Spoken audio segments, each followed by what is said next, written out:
Hello, you're listening to the Saluki Gamescast. This is episode 112 for Tuesday, April 29th, 2025. My name is Justin Young. Joining me as always are Mario Sanders, Christina Ivey, and Alicia Utecht. Hello! Hello. Hello. Are you trying to vary it up, Justin? I mean, look, the enthusiasm from the three of you when I introduced you, I was trying to get some energy, some pop from the three of you. It is that time of the semester. Oh, God. Oh, no. And it worked because I got a hello back from you. It was like, it sounded like an echo, and I was just trying to be your echo chamber. You're like my students when I come in and I'm like, good morning, and they all just sat there like half dead. And Well, because it's like, is it good morning? I don't know. I feel like it's basic manners. If somebody says good morning to you, you don't like not respond to them. Stonewall them. I'll show you how good of a morning it is. I'm gonna sit here just moping. I mean, You could pull a Gandalf in the Hobbit and be like, well, what do you mean good morning? Do you mean the morning's already good, or are you wishing me that my morning be good? See, I'm not even thinking anything so philosophical. I'm thinking like... I think if somebody... I'm sorry, I was going to cut you off. No, go ahead. If somebody said that to me, I think I would just walk away. If somebody said good morning to you? No, if they responded, what do you mean good morning? I'm like, I cannot deal with you right now. Listen here, Okay, Gandalf. I get that. I Listen, thought you were like, brother. if somebody just says good morning to me, I just walk away. Like, screw you. No. Gone. I was just thinking, like, I wasn't even thinking philosophical so much as just, like, it's a lot right now. Like, I'm here, and for, like, that's what you're getting at this moment. I'm here. We are upright. We are not 6 feet under. That makes it good. Yeah, I'm also not in bed. I'm sleeping. That's really, like, nihilistic. It's not a good morning. I'm just not dead. Is this how you go through life? This is so depressing. Sometimes. Listen, I get it. I'm a graduate student. Yep. Going through interview process, which I thought was worse than writing my dissertation, personally. Like, it was awful. I don't know. You get to travel. I mean, yeah, but then I don't know, maybe it's like the tism part of me is like, yeah, but you have to mask the entire time, so it's going to be exhausting. No, you get to make new friends. Oh, God, gross. Like, I'm glad I already have this job. Weren't you just telling her to be authentic during her interview? And you're like, I just masked the entire time. Because I didn't, yeah. Shit. Take my advice then, not now. Do as I say, not as I do. I didn't mask so much while I was here. Yeah. We had the 2-hour I was about car to ride say, right away. yeah, Alicia picked me up from the airport in St. Louis, and I was the whole time, I was like, God, what am I going to talk to a student about? I don't know. And then it turned out to be Alicia, like a big old nerd, and I was like, oh, God, here's to talk about cats and video games. And, yeah, it turned out okay. Video games about cats. Yeah, Yes. yep, I'm pretty sure that came up. Which we will talk about today. Yep. So. Well, yeah, we have to... with one of our news stories, we have to continue our conversation of last week. I was going to say Oh, Sydney Sweeney. that's- Big the cat. that's Oh, true. God, no. Sorry, it's just... A little tease there for the news section later. Wait for it, Alicia. Wait for it. Yeah, so one thing that happened this last week is that the Switch pre-orders went live, and I believe 3 of us did pre-order the Switch. So I thought maybe we'd talk about that experience because traditionally that's been a nightmare experience, and I think like if you were up at 11 p.m., like trying to pre-order when they went live, it was kind of a nightmare. But then it turned out like the next morning there were plenty of pre-orders, it seemed like. Yeah. At least at some places, at Walmart, some other locations. Everything I saw online was like, oh my goodness, it was such a disaster. It was terrible. It was this, it was that. And I was just like, it took me like 5 minutes. Yeah. I know, like, it took me longer because I would kind of open up Walmart, try to add it to my cart a few times, and it would pop up with the like, this item is really in demand. We can't add it to your cart. And then I'd close it for an hour, and then I'd come back an hour later and be like, okay, nope, still. I didn't even get that. I think it took me longer to figure out my Walmart login than it did to actually order the thing. Yeah, so I was up at 11 p.m. and I was on Walmart, Best Buy, and Target because GameStop didn't go live until the next morning. Yeah. Which So- I think was smart, honestly. Yeah, I think having it staggered probably like helped them. The people who didn't get it, other places went to them. Yeah. I will say that Walmart uses a queue system. So when you logged on and you clicked on it and clicked add to cart, it took you to a page and it said, you are in line for this. Yep. I was in line for over an hour. Yeah. And I had basically just given up. I figured I had gotten an error. I didn't want to reload it, but like I figured I had been like out of it. And same thing with Best Buy. They use a queue system. So I got put into their queue system. And Target's website just broke down. Like it actually let me add it to the cart. It let me go to checkout. And no matter what form of checkout I tried to do, it would crash. So I tried Apple Pay and PayPal and like some others. And every time it would just have issues. So I was like, okay. Well, Sorry, I'm laughing. I'm just thinking about like somebody not in the know, just on the Target website. She's like, why can't I get my... Come on, Target. Get it together. Yeah. So it was just a mess on their website. And so I just sat and did something else. And eventually the Walmart website popped up and it said, hey, you can order this now. And I went through and then it was real simple. And then after I had ordered it, about 5 minutes later, so one of the things is Best Buy didn't go live at 11. It didn't go live till like 11:30 or something. But like 5 or 10 minutes after I did that, I had not closed out that browser tab and it popped up on Best Buy. damn it. Like, because my mistake was I have a lot of summer trips coming up that I'm trying to save money for. And so I was like, okay, but I have a Best Buy credit card. I can put it on that. It's not going to impact the savings for the other stuff. It'll be fine.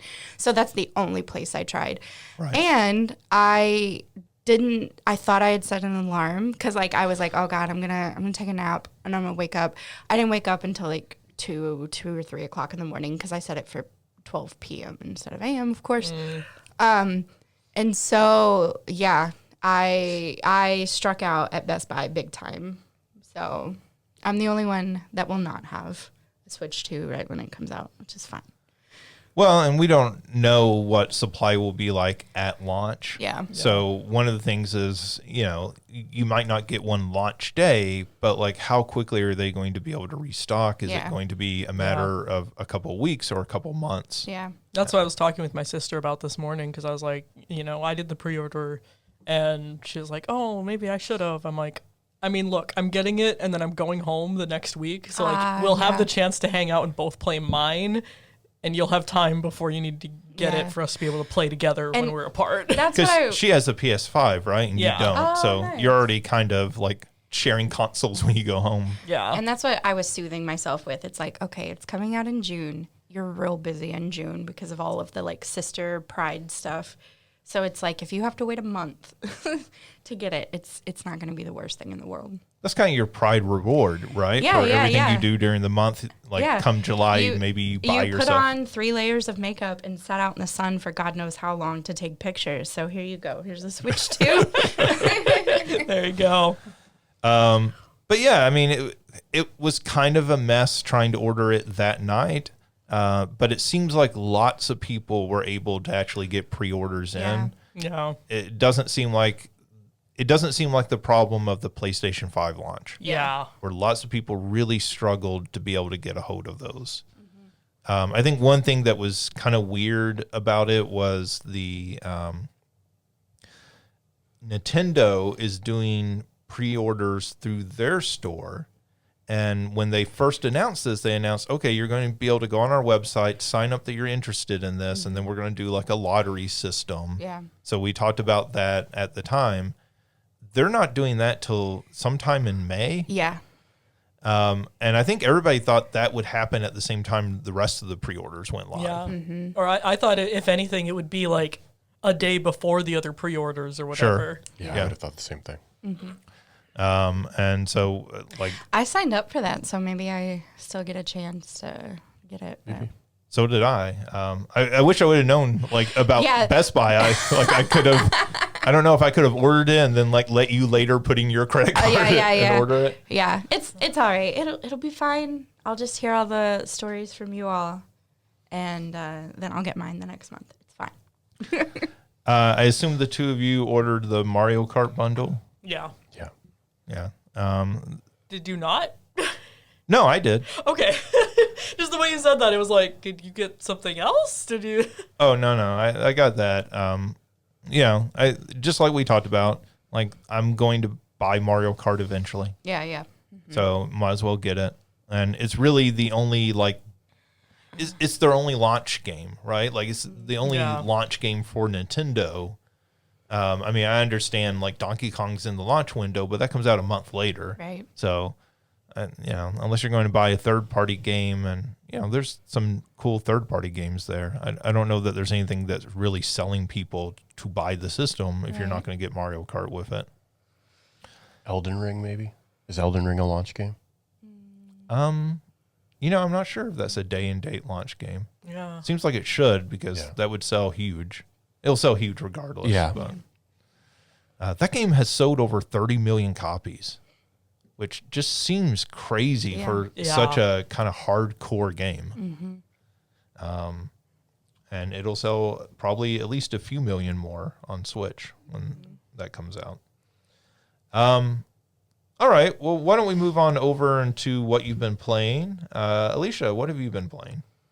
So I mentioned cat games. I'm still playing that Office Cat game on my phone. That's, again, weirdly developing into having plot.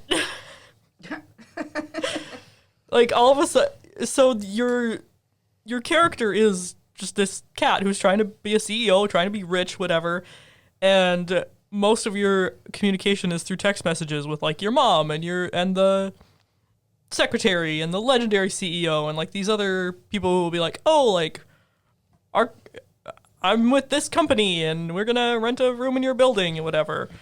And then all of a sudden you move on to the next area and you get a text from a cat that's like, I'm your dad.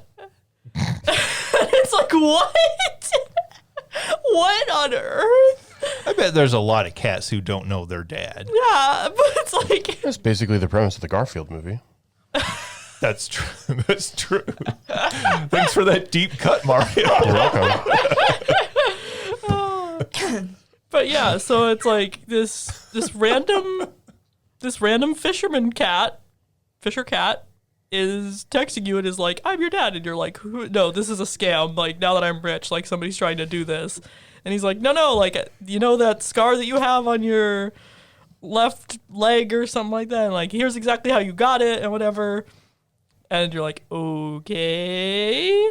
And then you send messages to your mom, and you're like, and she's like, oh, how are things going? Now you've settled in your new building. And you're like, Mom, I met Dad. And she's like, ... And he's like, can we, like, talk about this? And she's like, let's talk about this later. So, like, is there actual, like, very paper thin plot? But is there plot in this silly little, I don't like, know, man. I don't know if that's idle thin. game? Like, I was expecting Mom to be like, oh, yeah, I was a hoe during this meeting. I did hang out at a pier often, so. The fisherman would give us fish. Yeah. Just start playing Lovely Ladies from Les Mis. Yeah, exactly. That seems like a weird plot point for a cat game. Right? It's like... But Mario raises a good point that this is also a weird plot point for a Garfield film. I had a nickel for every time that the plot revolved around a cat not knowing his dad. I'd have 2 nickels, which isn't a lot, but it is weird that it's happened twice. Yeah, it seems like there's probably like a Disney movie that has a similar plot at some point. Yeah, where are the moms in Disney movies? So I get it. There's that movie, it's not Disney, but Cats Can't Dance. Oh, yeah, that's a Don Bluth one. Yeah, so like That seems like it probably has. I haven't seen that one. I really like Don Bluth. I feel like I watched it when I was little, but I don't remember it at all. I mean, that's a lot of Don Bluth films. That's They kind of feel valid. like fever dreams. Like if I did drugs when I was like 5 or 6, it would make more sense. That's certainly the case for The Secret of Nim. Yes, Yeah. Secret of Nim. We're Back, the dinosaur one. Did he do? The Pebble and the Penguin. Yeah. Did he do Cock-a-Doodle-Doo? I don't. Did he? I I don't honestly remember. don't know.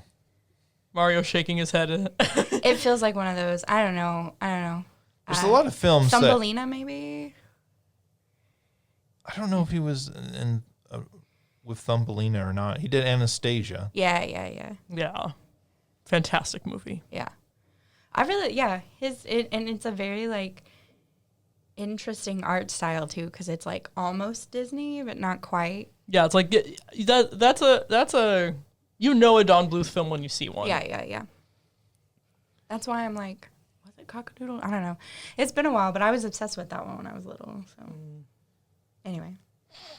Yeah, Pebble and the Penguin, A Troll in Central Park, Troll, yeah. Thumbelina, Rock-a-Doodle. That Rock-a-Doodle, that's what it is, yes. Yeah, All Dogs Go to Heaven, Land Before Time, An American that one is Tale, heartbreaking. Dragon's Lair and Space Ace. Actually, one of the animators on Dragon's Lair I met, and I have a piece of art he drew. Oh, that's cool. That's so cool. And he worked on like all of Don Bluth's films Yeah. over the years. Nice. Or lots of them, at least. Yeah. So, that's kind of an interesting twist on that game for it to actually like take a soap opera turn in its plot. Yeah. Not exactly what you expect for a cat office game. Yeah. So we'll see, but we'll Yeah. see what happens. You have to update us, because I'm wondering. I will. Is that Papa? It's funny because like you get everyone's names and like there's one cat that's just Hey, and there's like the legendary chairman and there's Pepper, and this one is Fisherman, and then in parentheses Father ? Just like what? Yeah, it's bizarre. All right. Anything else? Still on Pokemon TCG Pocket. I'm hitting that point where I'm getting bored with TCG Pocket, but also a new deck is gonna drop tomorrow. That's how they get you. That's how they get you. So I will not be bored again after tomorrow for another like couple months, I'm sure. They are timing these deck drops very well for the minute you start getting tired of it. It's like, okay, but it's coming. The anticipation's there. But those two have really been it. It's just been a time lately. I have not done a lot else. All right. Christina. So I haven't had time to really play, but I've watched a few things. The Blood Moon event is happening right now on Dead by Daylight, which is one thing that happens every year, that they have some weird twist to the game. And this year it's about going to, if you're a survivor, going to like different, they look like gas pumps, but you put blood in like a, what is it called? Like a gas can. There's like a name. Anyway, you put A tank? no, it doesn't. A jerry can. Oh, okay. Yeah. You put blood in it, and then one of the generators on the map is powered by blood. It's weird, but it's also Dead by Daylight. So I've been watching that. It's really interesting. I watched this really, really awful horror game called Don't Watch. It told me. It tried to warn you. But essentially, you are someone who all you do is play video games all day. Your apartment is a wreck. Your mom calls and you're like, I need money. And she's like, I'm not going to give it to you. And you're like, well, then fuck off. And you hang up on her. And one of your friends contacts you that another friend who is very similar to you has passed away. And before he died, he saw all these eyeballs and this thing was chasing him in his building. So then you start to see eyeballs just pop up everywhere. And it was weird and not good. I don't know. But then I got sucked into it and I was like, well, I want to know. So did you find out? Yeah. You don't have to spoil. It was just this like goblin monster that you had to admit your biggest fear, or you had to like face your fear. That's what they called it. Face your fear, basically, in order to win. the end. That seems like a common trope in horror. Yes, and this one didn't even do it that well. So, but yeah. All right. Is that everything? Yeah. Mario. So this past weekend, I played through a couple of things.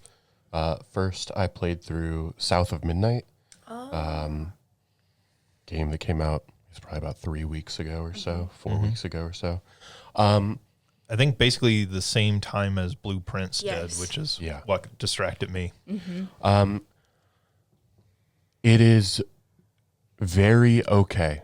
And I would put it in the sense that the story is very good. The story is what makes it worth experiencing. I would say it is worth just like watching the cutscenes on YouTube, or if you were to play through like the story mode that cuts out. I don't know if it cuts out the combat entirely, but there were like 4 difficulties. Yeah. One of them was like literally just called story mode. Yeah. One of them was easy, medium, and then difficult or something. That's how like that. Uncharted 4 is. Yeah. I think a lot of games are doing that now. Like I played it on whatever sort of the default normal difficulty was. It was fine. It wasn't hard. The gameplay itself is just very cookie cutter. It's not bad. It's just not really doing anything all that interesting. It is a third-person action adventure game. It is very much on rails. There's no like open world to explore. Each of the levels you are following a very distinct path. There may be some slight forks here and there, but those are usually taking you to some collectible, and then you return right back to the main path. Is the combat sort of like God of War style? Is it that sort of character action? Yeah, I'd say that's probably a good, because it's not as hard as like a Dark Souls sort of combat. Sure. And a lot of games try and emulate that. It's not that. I will say, I guess one thing I will say in terms of its combat that it does well, the boss fights really deliver. The final boss fight, not so much. The final boss fight is underwhelming. But the other boss fights are doing something a little more interesting in the sense of like, there's other things you have to do other than just like hack and slash your way through the enemy. Cool. The other thing that I will say, I think that the game, in terms of the gameplay, that I think that the game does interesting, but doesn't feel like it fully delivers on, is there are a number of like chase sequences. So after you essentially, for each of the bigger levels, collect all the things that you need to collect to like learn this character's story or the character that you've just engaged with. Essentially like the large entity that is chasing you brings you into its world and it chases you through the world. Those chase sequences are really good. It's probably where like the movement is most satisfying because there is like some amount of flow to it. They are just very easy. And so if, I guess I think of like similar to like a chase sequence. I don't need it to be as difficult as like some of the chase sequences in Celeste. Yeah. But it would have been nice if there was like, if you ratcheted up that difficulty slightly. Yeah. Because it's one of those things, and Justin had brought it up yesterday. One of the frustrating things about those chase sequences is when you get to the very end and then you die and you have to do the whole thing over again. Yeah. That's not how it happened. If you sort of fell into a pit, you essentially started like right at that pit. Oh, So, yeah. and it just sort of like reset you and whatever that monster was, and then you start back from there. So you're not, like bashing your head into this wall to eventually get through it. You like progress, like any amount of progress is actual progress. And so I think that those sequences are good, and I enjoyed playing through them. Like I said, there was no like a feeling of like, I don't know, even like anxiety. I don't know, those chase sequences of like, oh my God, this thing is right behind me. And there was just like, it was just flat in terms of like any amount of like, oh man, I can't mess up. Yeah. right? Yeah. So, I feel like, oh, go ahead. no, I was just like, so those sequences were good and they were fun. They were just, again, they were underwhelming in not being difficult, even from like the first one to the last one. Yeah. You know, if the first one is super easy to show you, like, this is a thing that happens and it's something you're going to have to do. Right. And the last one on like the very last level is going to actually test you. It really didn't. Like, I think I got through. I think I died twice in like all the times that you do it. I died twice, and both of them felt like they were more. The camera was angled at such a way I didn't even see that there was a gap here, or I felt like my input got eaten where I pressed the jump button and it didn't jump, and so which there's some weirdness with like the way that the character controls generally. So, but so that's, like I said, underwhelming in terms of the gameplay, but the story is really really good. Does the whole game look as cool as like a lot of the trailers and stuff were for it? So I don't know if I saw the trailer. The way that it opens with this very like stop motion animation. Yeah. It does that a little bit, but it's not really that way throughout. I think it tries to get that more in like the ways that it animates the frames or like sequences the frames together. Yeah. That like makes it feel not so much choppy, but like in a way that, like I said, tries to emulate that stop motion feel. And so Because the cutscenes are running at like a lower frame rate than the gameplay. yeah. I mean, that was what gave it that stop motion look and Right, everything right. to so many people. Well, and I think, and so like the little opening before the game even starts, I think literally is like stop motion figurines that they're using. I mean, I'm not going to lie. That was part of what had made me so excited for Yeah. the game. And so it sucks that that's not all the way through. But It had a really cool look. yeah. Like I said, I think aesthetically, everything about it, the way that it looks, the way that it like I said, the story that it's telling, it pulling on a lot of like Deep South and like hoodoo Yeah. folklore, I think is love that, really yeah. great because that's not often a story that you get, at least in terms of like, I mean, I don't know if you get it a ton in media generally, but like certainly gaming, not in video games, yeah. and maybe not necessarily like mainstream. I mean, I can think like you've got the Princess and the Frog. Yeah. You've got like I'm sure there are other things certainly that I'm unaware of, but it's such a rich like culture in terms of like its history and like its folk stories that there's like so much you can do, and so I really appreciated that, and that's where I think it is worth experiencing just for this story and like world. There's a review that I saw of it that I thought put it really well. Like, there's so much here, and I really wish that there was more to do in this world. I just don't know if I want to play through it. Yeah. Right? Like, if I could just like watch it Yeah, I or was- like Yeah. have it, like I said, even like an audio story type of thing, like I would really enjoy this. But Yeah. I was just thinking, based on what you said, I'll probably end up watching that one. the playing it is just, it's a little monotonous, a little repetitive. Not bad. Yeah, It's yeah. just, like I said, very cookie cutter. If you've played one of those kinds of games, that's the game you're going to get. And so it's like, I know like that review probably doesn't sound super enthusiastically like you should check this out. I do think it is worth checking out. I do think it is worth, like I said, watching, or even, like I said, even potentially playing. I would do it probably on that story mode, because I don't know if the gameplay didn't do anything for me. Yeah. I'll put it that way. I'm glad one of us has played it and can review it, because, that was one that I was really, really excited about.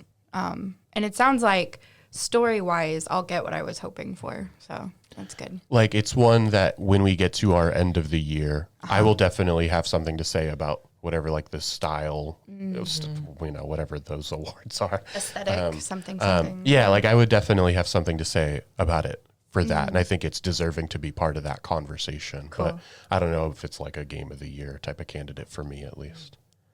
So I played that. The other thing I played is a little indie game called Grapple Dog, where you are a dog with a grappling hook.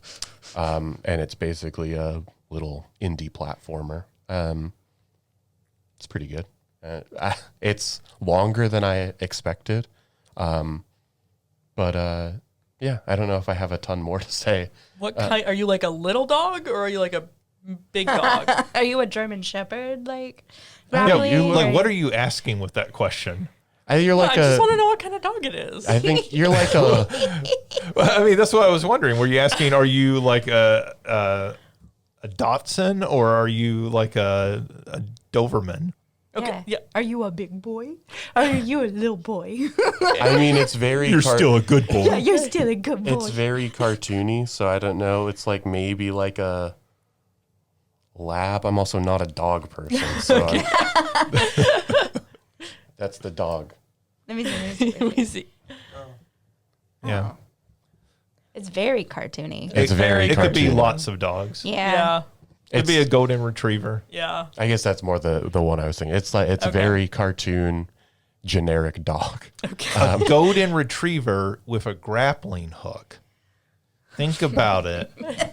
Like, is there anything it couldn't retrieve? The grapple is retrieving the. Yeah, I'm with you. This is the evolution of golden retrievers. We put Yeah. so much pressure on them that they're having to build appendages. They're going cyberpunk on us. Yeah. See, this was an important question. But yeah, like I said, because I was like, if you're like using a grappling hook for like climbing up something, I'm like, it's a lot easier to climb up something if you're like a little Chihuahua versus if you're like a Saint Bernard. Like, I feel like that would have a very different gameplay. Yes, but a Saint Bernard probably needs a grappling hook more to get it up, whereas a Chihuahua, can eat some Taco Bell. And all of that stored energy in that little body. So it just farts its way up. It's like a rocket. Like, It'd be like what's the game that was the Skittles game? Yo quiero Taco Bell. It'd just be the Taco Bell game. Oh, right. I know the one you're talking about. That fantasy game. Yeah. Sorry, I'm trying to think of the name of that game, but it's not that big of a deal. Yeah, it was fun. Like I said, you're using the grappling hook to like get from where to essentially like climb up the world, and it's also like very okay in terms of the platforming and the movement and all that sort of stuff. I think it's a game that if you got really good at it, it's probably really satisfying. But on a first playthrough, when you're like trying to figure it out, there are just certain things. I think the thing that was most frustrating is you can only shoot the grappling hook one of three directions. Basically straight up 45 degrees, sort of like, I don't know, left up 45 degrees, right up. So you don't have like a full 360. And so there's certain areas where like if your angle is off on the jump, you like literally cannot hit the target that you're trying to hit. And so there's parts, those were the most frustrating parts of that game, where it's like, you've got to be, I don't want to say like too precise, but it's just like, give me a little bit more. If that was a full like 90 degrees that you could go, that would be, like I said, a lot more satisfying. But like I said, it was fine. I watched a friend play it probably a couple of years ago at this point, and it looked fun, and it is fun. If it's on sale, it's probably worth picking up. I don't know how much it costs normally, but yeah, those are the two things I've played. That's weird design, I feel like, with modern controllers, because you have a second analog stick now to aim, right? Like, if you were telling me this was a Super Nintendo or Genesis game, I'd be like, oh, yeah, that makes perfect sense. But, like, with modern controllers, if you're making a game, use that second stick to aim, right? I mean, I feel the same way about the Yoshi games, and they haven't fixed that yet. Yeah. I mean, I when it comes to indie games, my default comparison is going to be Celeste, because I think it's one of the best. I mean, that does only have like 8 directions you can move as well. So I get it, but yeah, that was like I said, the most frustrating part of the game was I literally cannot hit this target because my jump is like slightly lower than it needs to be. It's just weird because, like, we're basically still making games that play like Bionic Commando on the NES, which, that's a fantastic game. Honestly, Bionic Commando is probably a big inspiration for this game. Yeah, I mean, it sounds like it. streamers. But you know, like I love the original Bionic Commando, but like these days, if I was making a game, I wouldn't make it necessarily like that. I mean, that Rearmed, the remake that they did on the 360, that's a very good remake, but it's a remake, right? Like it's not a entirely new game. Yeah. All right, is that everything? Yep. All right. So I did not get to South of Midnight because I got distracted instead by a game called Clair Obscur Expedition 33, which I think is one of the worst names in recent memory for a video game, particularly because I think this is a fantastic video game. I don't know. If we learned anything from Kingdom Hearts, any game with a colon in it is going to be pretty good. Yes, I guess. Alicia just like slowly shaking Those are her head. historically the best Kingdom Hearts games, the ones that have a colon in them. It does have a random number in the title too, right? So it very much is like 357 over 4 or whatever. Well, this is at least a whole number. Yeah. Okay. We're not dealing with fractions here. So Clair Obscur Expedition 33 is in style, is a Japanese role-playing game. This is very much when you boot it up, you will go, oh, like they made another Persona spinoff, because it very much has that kind of approach and everything. But it was not made in Japan. This was made by a French studio of about 30 to 40 people. Is that why it's Expedition 33? Because there's 33 staff? No, so the reason for the name like gets explained pretty early on. So the premise of this game is Logan's Run, basically. And for people who don't know, Logan's Run, classic science fiction novel, and then the film. The Logan's Run is basically, hey, when people get to a certain age, we're going to kill them. So like there are no old people in society. Everybody gets killed off at this particular age. That's basically the setup for this game. And so there's this mysterious force that is like basically you Avengers Infinity War, like you get snapped out of existence, and it is very heavily borrowing from that imagery from Infinity War, though it does add in like flower petals as part of it. So that's like kind of the setup and everything. So the expedition is people trying to stop this from happening so that people won't keep getting reaped, for lack of a better term. Okay.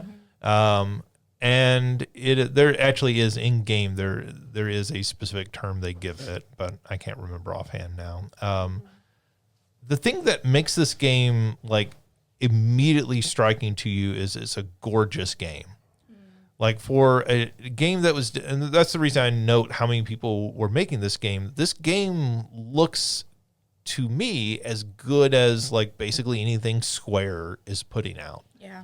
That Square Enix is doing, right? Like this looks as good as a Final Fantasy game. I know people will go, oh no, it doesn't have these effects turned on like, you know, the latest Final Fantasy does. But like, as far as like just style of the game, as far as like using its aesthetic and everything. So like the first level, you're like, or the little prologue to it, you're running across rooftops and you're like sort of grappling. And so again, grappling. You're not a dog though. No, you're not a dog. Then what's the point? You're not a dog. You're not a cat. This really speaks, I think, highly to the people on this podcast. So you're a human? You are a human. What kind of human are you? Well, Alicia. Okay.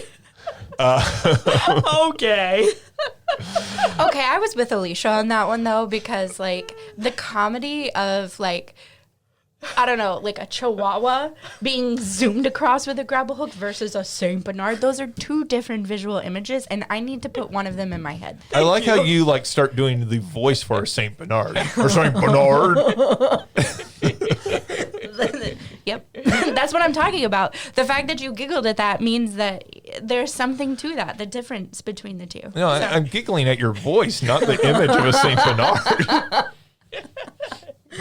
Though if it's the Saint Bernard, does it have the little like beer bucket around it? That could be like the next Beethoven movie. Yeah. grapple hook. Beethoven has a grappling hook. And I'd I watch would that. laugh every time he grappled. Too bad Charles Grodin's passed away, though. We can't have him back. Is that who's Beethoven? No, he was the father in the Beethoven films, right? Wasn't it Charles Grodin? I think so, yeah. I don't think I've ever actually seen a Beethoven I film. was about I've to just say, I seen think this is where the age gap in our podcast Yeah. is evident because I've seen all of them. Oh, I haven't seen all of them. It was but Air Bud when I was growing up. I've See, definitely seen the original. I haven't seen Airbuds. I may have went to the theater to see the original. There's like 7 of them, aren't there? There's so many Oh, Beethoven. maybe I haven't seen Yeah. all of them then. I Yeah, know that 'cause he. I yeah, told- Beethoven's No. second, yeah, Beethoven's third. I've seen the first 3. That was clever titling. Yeah. He has puppies at one point, and they're fucking cute. They always do. Yeah. Dogs. Those dogs just mating. Oh, I just mean Dogs I mean, reproducing. technically, I guess Air Bud came afterwards, but Air Bud had kids. It's like it's I the was saying Air Bud successful led to- racehorse, right? Air All Bud you led do to Air is Buddies. you, Air buddies. Is that what it's called, really? yeah. But they And they have stopped. like a volleyball team. Well, they stopped playing sports because they like rescue Santa in one of them. I want to hear nothing about Beethoven. I wasn't making fun of Beethoven at any point. Beethoven feels like grounded and gritty compared to this. Yeah, Beethoven doesn't play volleyball or basketball. And he doesn't rescue Santa. Well, I mean, as they Look, if you want to get really like gritty and everything, we can talk about Homeward Bound: The Incredible Journey, Oh, yeah. or we could talk about Milo and Otis and how that film got made. I was going to say, so anyways, Clair Obscur and Expedition 33. Yeah, so the beginning of that game has you like leaping across rooftops, but like there's also like these trees that are in bloom, and the trees have sort of like red and white flowers blooming on them at the same time, and you meet up with somebody who is about to get reaped, and you like basically walk through this festival that the town is having, and as you're walking through it, you're like seeing everything that's like sort of broken up and everything. You're talking to these characters, getting introduced to characters that will be more significant later in the plot. But like it's gorgeous looking. Like it looks beautiful when you're playing it, and like I don't say that about a lot of games, right? Like, so there are games like South of Midnight that just have an incredible aesthetic, right? And you're like, that's a gorgeous looking game. It looks really cool. This game doesn't have that sort of like unique aesthetic. It's just creating visual set pieces that are kind of amazing, which I think actually might be more challenging to do. And so that whole sequence is beautiful. You walk through a flower market. People are selling flowers because the people who are getting reaped wear like little leis around their neck and put the flowers that people give them, their friends and their family. And then the combat in the game is it's sort of like, hey, we took the best parts of all these other role-playing games and we're going to combine them together. So if you like Super Mario RPG, that sort of active combat where you're having to like hit buttons constantly, both on offense and defense, it has a lot of that. It has a skill system instead of magic, so you have different skills for each character. So it makes each character play very differently, which is not something that traditionally role-playing games have done super well always, right? Like, you know, Final Fantasy VI does that really well. You have the character who is basically like a Street Fighter character. You're having to input combos in order to do different attacks, and so there's stuff like that that's going on in the game, and so it's one of those games where, like, you know, I think the Final Fantasy 16 was making great strides in this of trying to make combat feel more active, make combat feel like it mattered, that it wasn't this thing that you mindlessly sort of like turned your brain off during, which is what happens, I feel like, in a lot of role-playing games traditionally. And this one, you feel like you're constantly engaged with the game. You're always doing something, right? And then like the voice acting is really well done. The main character is voiced by Charlie Cox from Daredevil. Nice. So like they actually went out and got like good voice actors to do the voices. The writing in it is really good, which, you know, like this is very anime in a lot of ways, right? This is a French studio producing this with a Japanese sort of mindset, I feel like, with some French visuals mixed in there. And so there's certainly like these people have played a lot of or watched a lot of anime, played a lot of Japanese role-playing games, which are themselves obviously very heavily inspired by anime.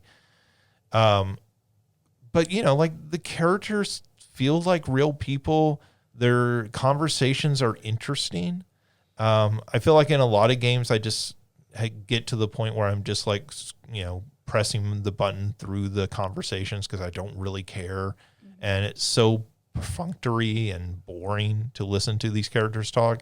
And this game, I actually like the people. I like the performances. I feel like they like try to deliver genuine emotion, which is not something.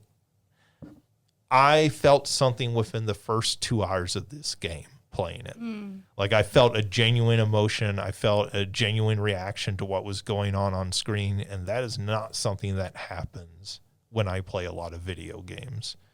And this one connected with that. And so I'm still pretty early into the game. You know, I'm past the prologue and into some of the rest of the game. But like, it's really good. And I'm somebody who's kind of, you know, like I like role-playing games. I was not a big fan of Final Fantasy 16. That kind of didn't connect well with me. So it's a genre that I wish I loved more. I wish I had time to play things like the Persona games, but I know, Mario, you and I were talking about when a game tells me it's going to take 100+ hours to beat, that kind of is more of a turnoff to me than something that interests me in it. Yeah, I actually downloaded this the same time that I downloaded South of Midnight. And I think the reason I didn't start it is because when I looked at it, I was like, this looks like a Persona game. It is borrowing heavily from that. And I was like, let me see how long it's taken people to beat this before I jump into it. Because if this is going to be a 50, 60 hour endeavor, I might just wait till the semester is over. But I think looking at it, I think the developers said it's probably about 30 hours. Yeah. It could take you a lot longer if you wanted to go through and do everything, but 30 hours to get through the main story, which doesn't seem too bad. I mean, that's about how long Final Fantasy VII was, if not even a little shorter. Mm-hmm. Yeah, and I think it's also very streamlined. It's not, I feel like a lot of modern role-playing games want to give you that big open world to explore, and this game seems much more interested in kind of funneling you and telling a focused story. So I can see that being a turnoff for some people. For me, that's kind of the experience I want. Yeah. I don't want the 100+ hour experience. I just don't have the time for it. Like, I don't blame people who want that. Right. I like when I was 12, I would have loved that game, right? It's kind of what we talked about last week with like Blueprints. Like if you have the time to get obsessed with the thing, awesome. But if they have a shorter version where I can at least know the story, because that's a huge reason why I personally play these kinds of games is I like the slightly more immersive aspect of the narrative of being able to play through it as opposed to just watch it. Right. But also I have a life. So this game has a difficulty setting that's basically like, give me the story. Oh, that's cool. Yeah. And so I am not playing that. That's the lowest level. I'm playing the middle one, which is the default one. Yeah. So I think it just makes the battles like pretty click through. Yeah. Like you don't have to think as much about it. But I will say, like, the gameplay in this is so good. Like, I would probably start on that middle difficulty and then maybe turn it down if you just weren't interested, if you didn't like the gameplay. You know, you can dodge attacks on defense, and so that becomes a timing issue of right before they strike you, you have to hit the dodge button, you'll roll out of the way. But you can also parry, and when you parry, you will parry an attack, and then they'll try a counterattack, and you have to parry that. And so there becomes this risk-reward system in playing the game. So it's all just, I don't know, very cool game. A game that I remember seeing the trailer for, and, I feel like at one of the Xbox shows they had shown this off and everything. And I think my initial reaction was, hey, that looks pretty cool visually, but like, what a bizarre name. And like, this is coming from a studio no one's ever heard of. Yeah. Like, this is going to be one of those games that kind of crashes and burns. And I will say that the common word on the interwebs about this is that this is a classic level role-playing game. I've seen several 9 out of 10 ratings for it. Yeah. And, I would say what I've played so far is in that 9 out of 10 territory. We'll see as I continue to progress, but I think it's one that I'll stick with. I'm not going to bounce off of, which is what happens a lot of times with these kind of games for me. So that's fantastic. Highly recommend. It is on Xbox Game Pass. So cool. If you have that and are interested in it, you can download and play it for free. I know it's not free before we get comments. No additional charge, let's say. The other thing is I went to see Until Dawn, the movie.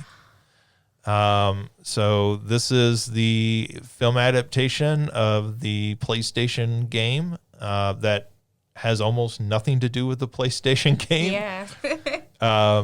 But I think they tried to do something really interesting with this, so I'll just give a brief review of it. They tried to obviously not remake the game in film format, but instead tried to take that basic concept of the game, right? So the idea that you can restart the game and try to get all your teenagers to survive to the next day. So that's the basic premise of this, that they keep restarting the same day over and over again. But each time if one person survives through the night, then they'll get through the night. Right. So it incentivizes them at times to forcibly restart the night. So there's some neat stuff going on with that. I will just say that I don't think this film works very well. Yeah. I really wanted to like it. I like the director. I think his name's David Sandberg. He's comes from horror films, but had also done the 2 Shazam films. Yeah. Which I actually really like that first Shazam. The first Shazam is one of the best superhero movies in the last 10 years. But that second one is kind of a train wreck. And I said the first one. Yeah. This film is probably a little bit closer to that. And You said, I was thinking Kazam, the one with Shaq. Okay. Me too. I was like, okay, all right. No, Shazam. Sorry. No, you're fine. The only thing that sucks about this, I know that anyone who tries to make a movie out of those types of games, like The Quarry, any of those that take Right. the choices, right, is going to have a difficult time, because at that point it's what story do you do, right? But it sucks because some of them are such good stories. Like The Right. Quarry is the one that I was thinking of that would make a really cool movie. Because Until Dawn is just basically an 80s slasher. Yes. Yeah. And what made it unique as a video game is the fact that you did get to choose between it. Because how many times have you been watching a movie like this and been like, no, don't go in there, you idiot. And I think that's probably why they changed it, because when you adapt that to a film, it just becomes a generic slasher to some degree. Yes. So I understand why they went this route. I know that upsets a lot of fans, but personally, I can understand the logic behind it. Yes. The other thing I'll say about it is this basic premise, this basic idea has already been done better in a way that feels more authentic to a video game, and that's Happy Death Day. Oh, yeah. I really like that movie. Yeah, me too. And I feel like that actually feels more like a video game because like she in that movie is trying different ways to accomplish goals and like, oh, I died, I'm going to come back and retry this in a slightly different manner. Yeah. And to me, as somebody who plays a lot of video games and somebody who watches a lot of movies, that's more successful at accomplishing, I feel like, what they wanted to do with this. Yeah. So thumbs down. I wouldn't waste the time going to see it. Maybe when it comes out on streaming, it would be worth the time if you're a fan. I'll probably still watch it. I won't go to the theaters to watch it though, which is what I was kind of thinking about doing. So. No, you have to go to the theaters to see Minecraft. Okay, yeah. And I know we're going to talk about this later. I actually really thought about it. I think I have something that day. Oh, no, we actually do. It's our comm reception. But that's in the afternoon. You can go in the evening. Well, okay. So after that, I have necessary friend time where we're going out and getting margaritas. But after that, I'll see how late. Necessary friend time, you could take friends to see. Yeah, you could go. It would be better with a margarita. Yeah, you honestly. get a margarita and then go see the Minecraft movie. If they're doing this at the AMC theater, they serve alcohol, don't they? Margaritas and Minecraft. Doesn't get better than that. God damn it. And chicken jockey. All right. Okay, I'll think about it. Let's move on to the news. So the Russian government is currently in the process of seizing Lesta Studios. Lesta Studios is no longer, but was formerly owned by Wargaming, which is the War of Tanks studio. And as part of World of Tanks, they offered DLC that was to benefit Ukraine during the war. And because of that, Russia is using that as an excuse to seize the studio.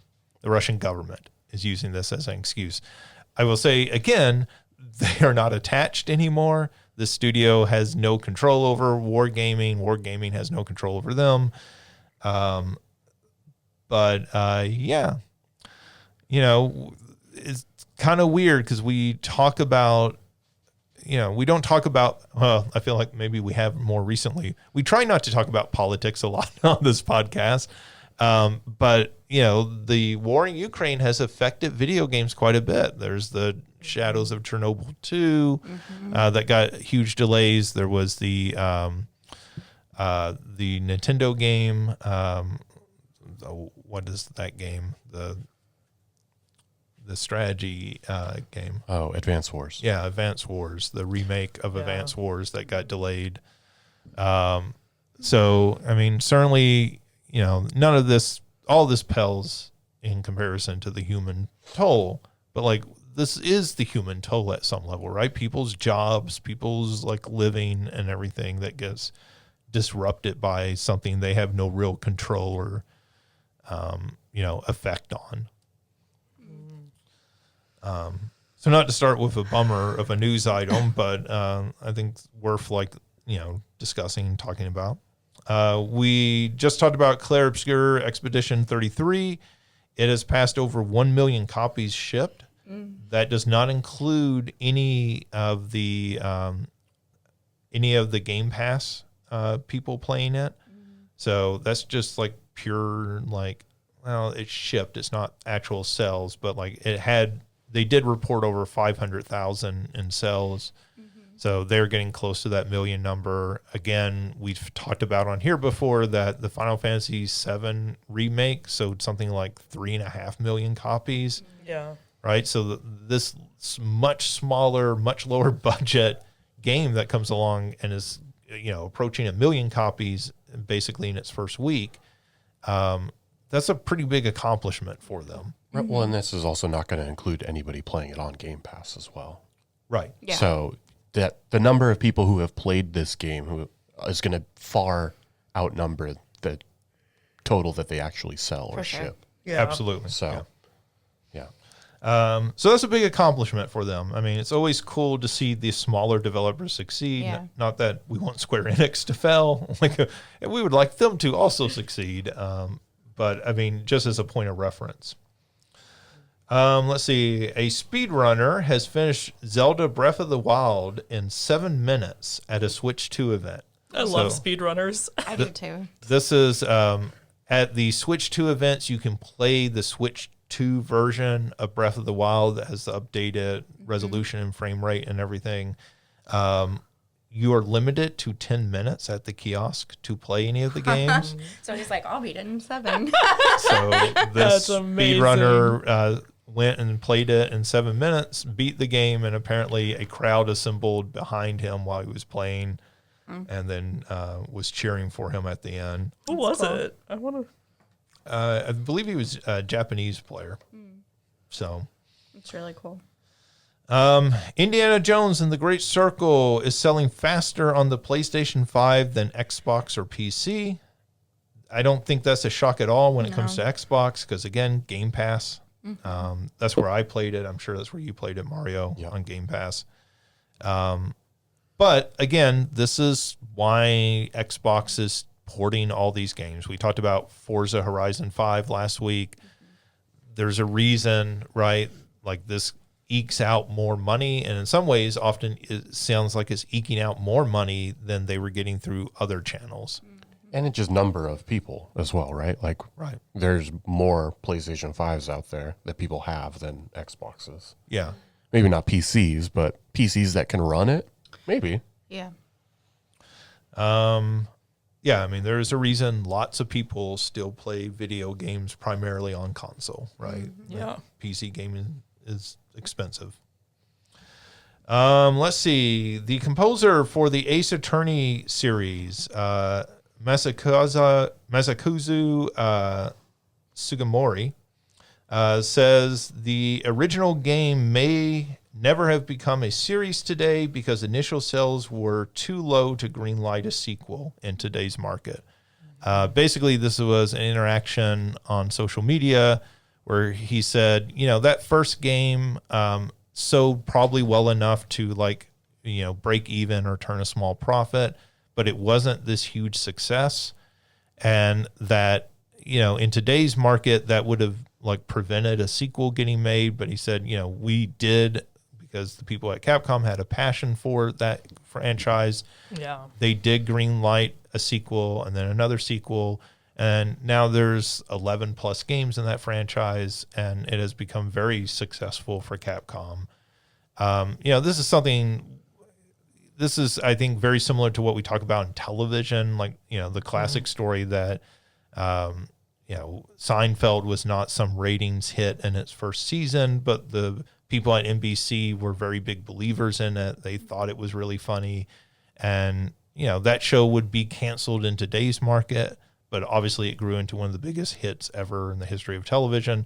Mm-hmm. They're basically making the same argument about the video game industry today that, lots of games aren't the huge hits in their first outing, but it's when they're given an opportunity to iterate on that they become the huge hits that we know. And sometimes not even changing the gameplay dramatically, right? Sometimes it's just giving people time to find it. I'll say, well, and even you look at the original Ace Attorney game, and it's a complete game. There's not really any loose threads left hanging at the end that you finish the game and go, where's the sequel? It's something that very much could have just been a standalone game, and people would still want more, but no one would be like, what we're missing out on what's coming next. Right. And so, yeah, because I read the tweets where he had talked about this, and where he talked about, the fact that Capcom was willing to take a risk on continuing to produce this series. Well, I feel like, we talked about this during awards time about the Princess Peach Showtime, right? And I feel like that's a really good example of a game that was maybe slightly underwhelming for some people, not everybody, right? But it was also one of those things where you're like, well, this is a cool idea. Yeah, I hope they continue it. And I feel like if you iterate on this, I think Luigi's Mansion is a really fantastic example of that. The original Luigi's Mansion, I think, is a good game, but it's not the great game that Luigi's Mansion 3 is. you know, and Pikmin is another example of that. Like lots of games don't get it right in their first outing. And it's only when you give the developers time to learn and like refine it that you get, you know, the sort of classic gameplay that people expect. Yeah. Yeah. You know, we could even talk about Kirby. Like the original Kirby is not the series as we know it today, right? Yeah. Like, and I think Nintendo has generally been pretty good about doing that. You know, and when you're Nintendo, you're making as much money as they are. They can kind of be willing to stick with ideas that they're passionate about. Yeah. But like you look at things, you know, I remember we all were like, what the heck, when like the Hi-Fi Rush studio shut down. And it's like, Sure. that was a really successful game. Right. So it's like, yeah, absolutely can. I think Sugimori is absolutely right. Like, if the first Ace Attorney game came out today, it would be a standalone game. Yeah. I mean, unless it was coming from an indie studio, right? Yeah. Like maybe that game gets made by an indie studio today because maybe a major publisher like Capcom doesn't even make that game. Yeah. I don't even know if Capcom makes a game like that. Right. If it's not already established. Yeah. But, you know, like, I mean, we're getting a little off topic here, but I also think that's part of the problem that a lot of these developers have. Like everything has to be a home run and they don't settle for enough doubles, right? Like Yeah. you look at something like the Ace Attorney games, they have never been home runs. They've been solid singles and doubles, right? And like they kind of fill in those gaps between your Street Fighters and Resident Evils and those sorts of games. You know, they help fill out a release schedule, right? And bring in some solid income when maybe some of those other big bets don't pay off in the way that you're expecting. Yeah, so I mean, kind of an interesting insight from someone in the game industry, kind of talking about you know, how it's changed. Let's see. We talked a little bit about our experiences pre-ordering the Switch 2. Pelham Smithers Associations is a research house that says the Switch 2 could be the largest console launch in history, with over 6.6 million pieces of hardware sold at launch. To put that in comparison, the biggest launch previously has been the PlayStation 4 and 5, which are tied at 4.5 million. So this is being that by a solid 2 million. Wow. Want to see my shocked face? I know. I think. Yeah. Between the build up, you know, the long wait. It's been 8 years since Switch 1. How long were we getting leaks and thinking, okay, Switch 2 is coming now? And then also, you know, we mentioned earlier, they're not. It doesn't seem right now like Switch 2 is going to have the same problem that like PS5 did of running out of stock. The only surprising thing about this, I think, is the fact that it is as expensive as it is. Like, like I think it makes sense why it is, but also we do this podcast and are in, you know, like the news enough versus, you know, lots of folks who I'm sure bought it because their kids wanted one or, you know, whatever. Yeah. So I think that's the only thing that is shocking about it. And when I said, wow, it was because of the 2 million difference. Yeah, that is a big. So I think also one thing to keep in mind is that's also mostly console launches are supply constrained.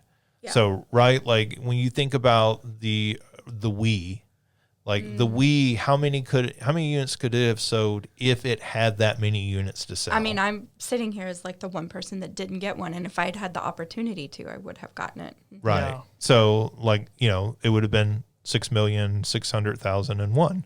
Right. I'm sure I'm not the only one. No, yeah, I'm sure. I've looked at enough Reddit where I'm not the only one. So, but I think that is the big issue, right? Like Nintendo, one of the things and this has in part to do with delays of releasing it, has in part to do with, you know, Nintendo not always having to try to use the most cutting edge hardware, that they can produce a lot of these and have a lot of stock ready to go at launch, which, you know, like hopefully gets all your sort of scalpers and diehards out of the way early on so that by the time it hits fall, by the time it hits Christmas shopping season, you know, the parents who are looking for one of these for their kids will be able to find one. I mean, that's the hope, like, right? Like, who knows with tariffs and all of that, but like, let's hope that by Christmas time, people are able to walk into Walmart or Target and find these sitting on the shelves. Let's see. Split Fiction is being developed as a film with Sydney Sweeney producing and starring in it. John Chu, the director of Wicket, will be directing this. This is not a surprise that they're doing a Split Fiction film that seems like a game almost developed to sell the film rights to. I think what surprises me is like they got John Chu to do this. Like this is his follow-up to the Wicket films. I love it though, because I feel genuinely John Chu is one of my favorite modern directors, because I feel like he's someone who understands what movies can do uniquely from other media. And like he did Crazy Rich Asians. He did Crazy Rich Asians. He did In the Heights. He's doing Wicked. You know, he very much plays with film and what it's capable of, especially in terms of adaptation. You know, I've seen In the Heights on stage and the movie, and the way that he plays with the medium of film to be able to do things. I also think it makes sense because, like, with him, I mean, Wicked, that has made him, like, as popular as he was before. That's another level. And I think he's able to write his ticket. Yes. At this point, he could go do just about anything he wanted. If he wanted to go do a Marvel film, they would hire him. Exactly. And I think that, like, turning video games into movies is, or like, mining video games for those narratives is something that's becoming more and more popular, I think. And so, like, and like he's going to make something stylistically beautiful. Yes, that I think hopefully will make fans of Split Fiction happy. Because I know like fans of Wicked are really happy with that. I still haven't seen it. But I think, like, because he can write his ticket, doing something that is kind of on the verge of, like, what is popular at the moment makes a lot of sense. I would think you might be really interested in him, too, because he's a director who seems to really understand camp. Yes. Yeah. Like, less within the Heights, but, like, particularly with Crazy Rich Asians and Wicket, right? Yeah. Like he sort of leans into that. Yeah. And I don't mean that in a negative way. No. Not even in like a John Waters sort of way. Yeah, John, not the filthy camp stuff, but like the exaggerated, big, over the top stuff. Yeah. Again, the things that make film a unique, beautiful medium. And so I feel like Split Fiction will benefit from that.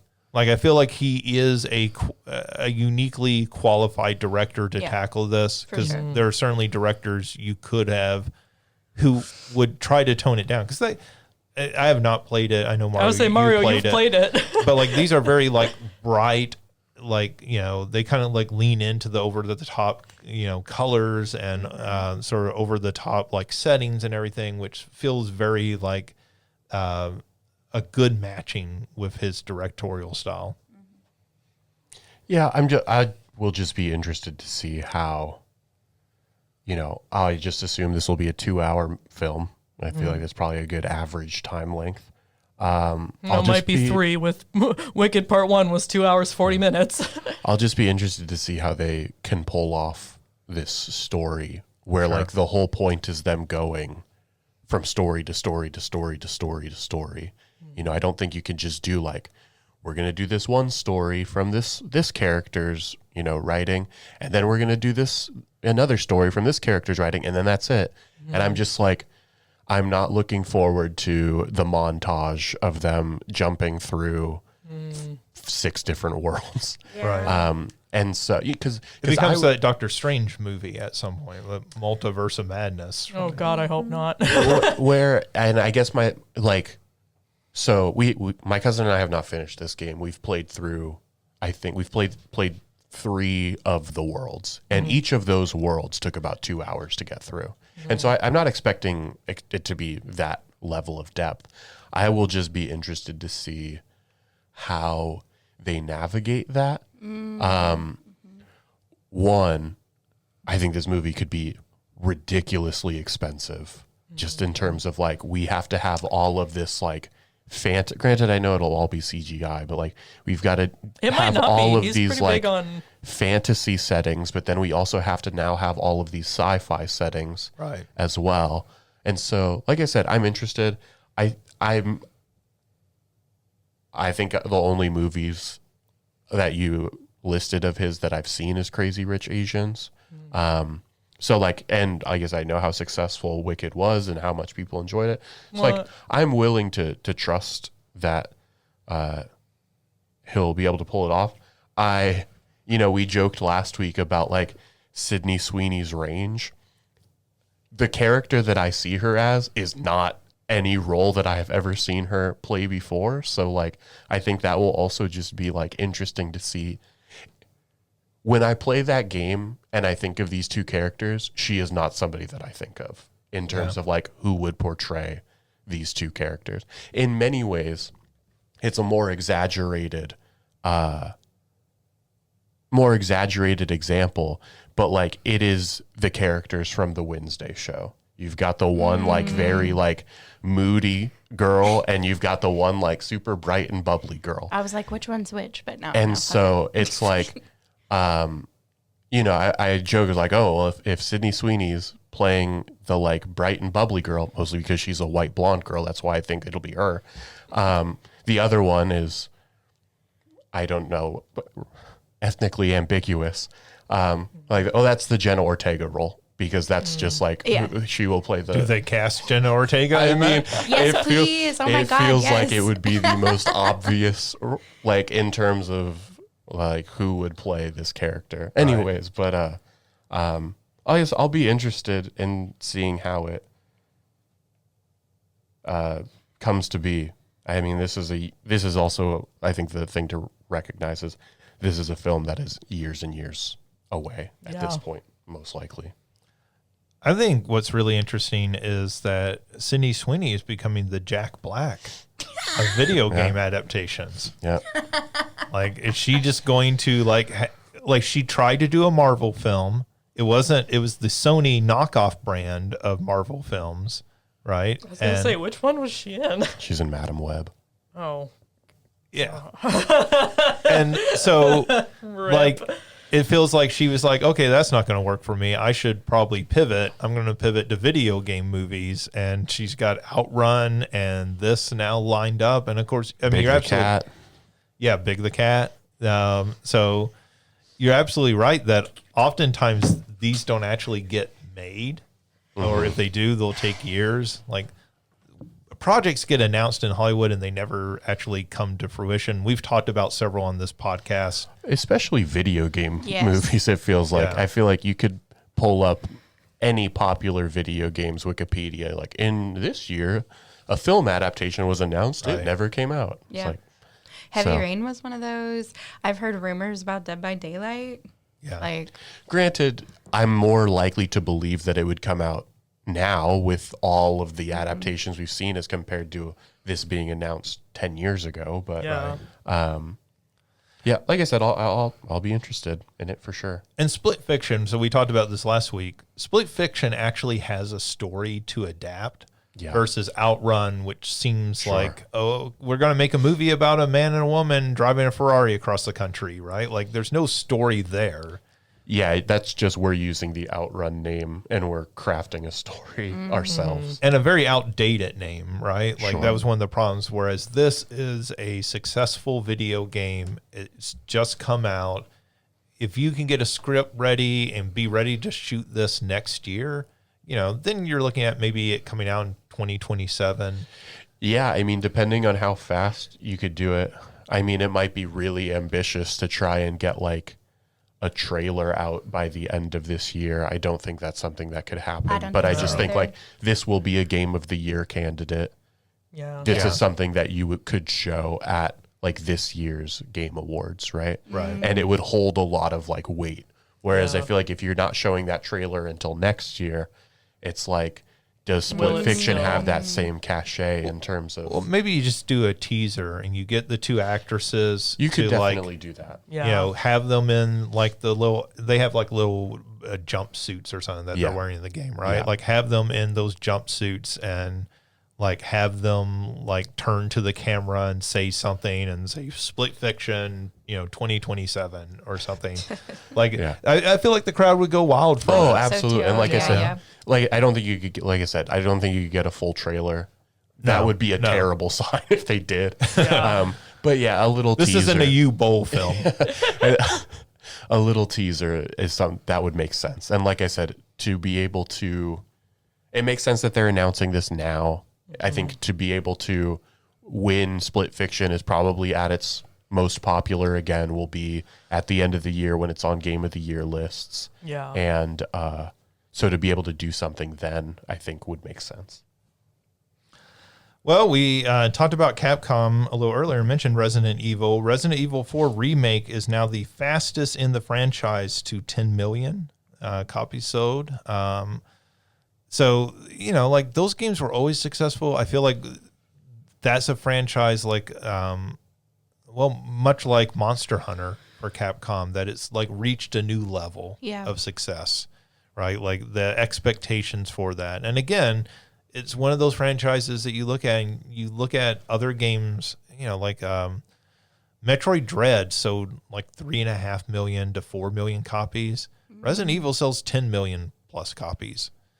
Like, when we wonder, like, why do some games get more attention than others? This is why. They just sell significantly more. Yeah. That's, I think, sometimes hard in the video game fandom because the fandom is like maybe more excited for some of these more niche games. And, much like with films, right? It's the big blockbusters. Yeah. Yeah. That's why the industry is chasing those. Let's see. Xbox Cloud Gaming is coming to LG Smart TVs. If you have a 2022 model or newer, they're going to release an app so that you can connect your controller via Bluetooth and stream games via that. I have not done that on a TV. I have done it through my Xbox Series X. And I actually did it with one of the Dirt games. I forget, Dirt 4, Dirt 5, one of the racing games.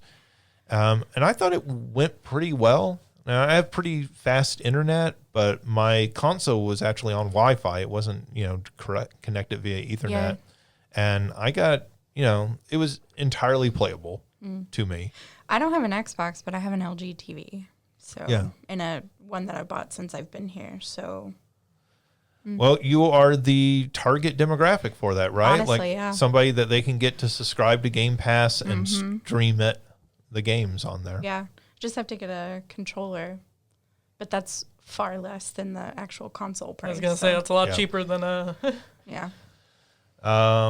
Let's see. So I included this because a few weeks ago when we were looking at the launch lineup for the Switch 2, I noted that I was really shocked there wasn't a Sonic game because it seems like Sonic games do really well on Nintendo's consoles, going back to Sonic Adventure when they ported that to the GameCube. And then Sega came out and announced, hey, Sonic X Shadow Generations is coming to Switch 2 at launch. It is not the new racing game, so that's a little surprising. But I guess this is a more traditional Sonic game.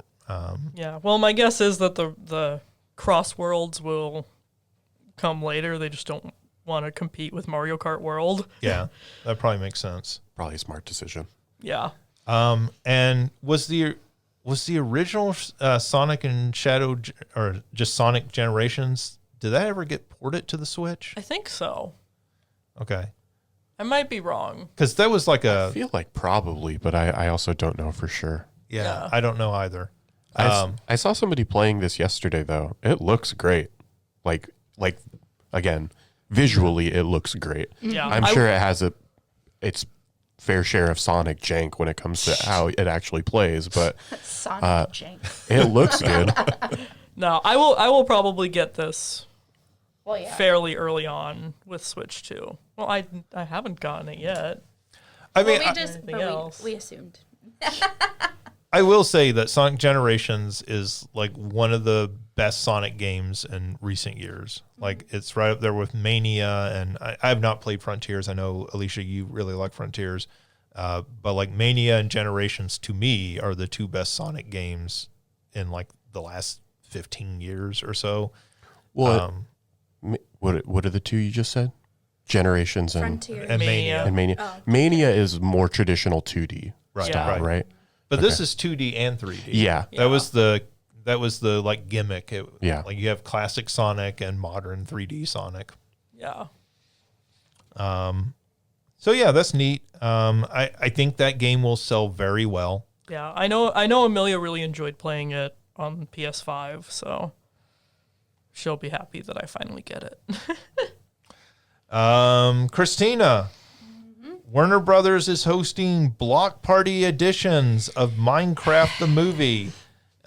These are going on May 2nd, which is what, Friday? Yes, Yeah, this Friday. That's what I'm saying. Like, I'm also getting my hair done like during the day that day. Oh, my it is. goodness. It is the summer. excuses. It is summer hair time. The excuses, just endless Oh excuses. my god! No, you have to go from the awards to Minecraft. No, I need margarita. Go to AMC. Yeah, I'm sure they're serving margaritas. Okay. Like, I am going to look this up right now. I will 'cause go I with bet you. they are offering. Oh man, Alicia is volunteering to see a Minecraft movie a second time. Just to make you see it. I would. I just don't want to pay for a second ticket.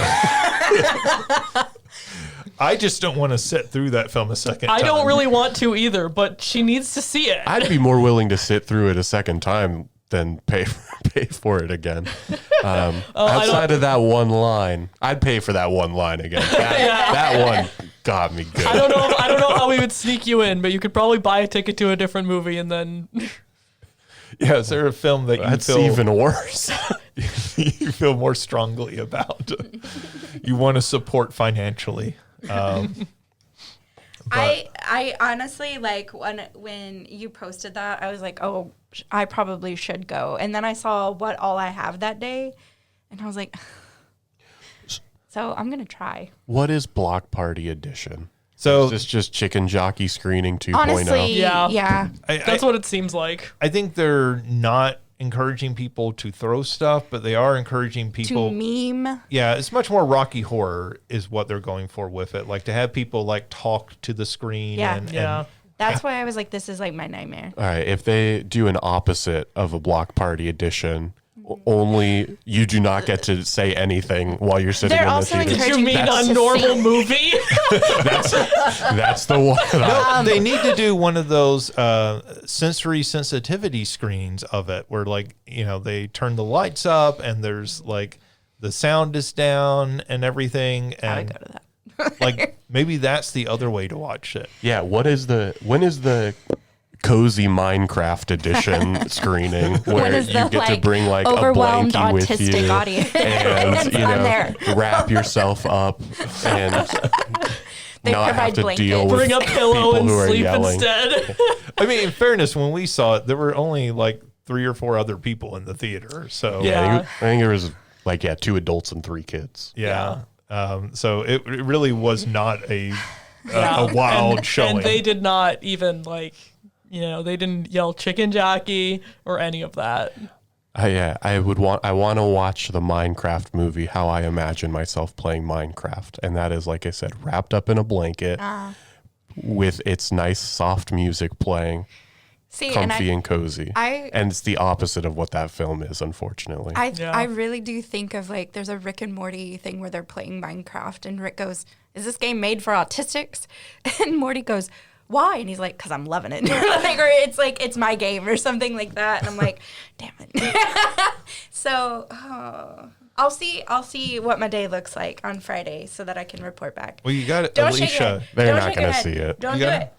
They're not going to see it. I will go with you. I think it's harder for her to not do it with Alicia volunteering to go. Spoiler alert for next week's episode, they will not be seeing the Minecraft movie. And Alicia's volunteering to go to AMC where they serve alcohol and you can like get your margarita. I don't know. Do they serve margaritas? I have no Oh, I clue. thought you were looking that up. Hold on. Wait, what were you looking up? I was looking if like AMC was showing it. Oh. Yeah, I have no idea if they serve margaritas. I feel like they serve alcohol. I think they serve alcohol. I just don't know if it. MacGuffins. Is that right? MacGuffins? What? Is that the name of this place? I don't know if I'm at the right one. The AMC Theater? Yeah. Dude, I've never been there. Yes, you have. We went to Blue Beetle there. Oh, wait. What is MacGuffins? I don't know. It's called AMC. It's like No, the AMC the website biggest says chain of- MacGuffin's Bar. Okay. Oh, okay. I was about to say. Only because I'm looking over over her shoulder at her phone do I know AMC is like the biggest chain of movie theaters there are. Here's what was really screwing with my head, that she's going, is it MacGuffin? Is it MacGuffin? And I was like, do you think we are sending you on a journey for a MacGuffin? Like to search out a margarita at a movie theater? Like what are you asking us? I feel like this entire episode is me asking you people, what are you asking us? You people. What are you talking about? You people, you two, sitting next to each other. I would like to point out Mario was the one who asked you what kind of human. Because he was making fun of you, Alicia. I thought that was obvious. I just want your menu. Our drink menu. Yes, that's what I'm trying to get to. This is great podcast look, content. Yeah. the very first chuckling. page is just margaritas. There you go. There you There you go. I feel like you two have to go now. You say this like it's not proving Yeah. that you need to go. Okay. Margaritas and Minecraft. You're telling me Sandy wouldn't go to that with you? She might actually. I'm just. She There you totally go. would. It's, And if you can get Sandy, you can get Shelby to go. well, could that's what I'm probably saying. get- The that's- group those I'm are the talking four about you're gonna is go with. Sandy, Shelby, and Sakshi and I. We're gonna go after. The four of you get margaritas and Minecraft, Honestly- yelling chicken jockey at the screen. You can get T-shirts printed I up. might pay for a ticket to see that. I was saying now me Can I volunteering. get a chair that just turns around and watch the movie? No, it's like Mystery Science Theater. We just sat behind them with their like outlines, the silhouette of their heads as they're like shouting You just see things. us all like raise our drinks at the same time. Chicken jockey. And Sandy's like, I don't know what this means, but she would still get in on it. she would still get in on it. But we would get past chicken jockey, and she'd be like, so what is that? Exactly. Anyway. It doesn't matter. She would be so drunk by that point. Sandy does not get drunk. I do. Sandy would be watching the Minecraft movie. So Oh, fair. Look, I don't drink, and I would get drunk. Okay. Dang it. there's got to be like some virgin margaritas for Yeah. Alicia. Oh, I'm sure. An icy. We'll get you an icy. Yo, that actually sounds sick, Basically a though. virgin margarita.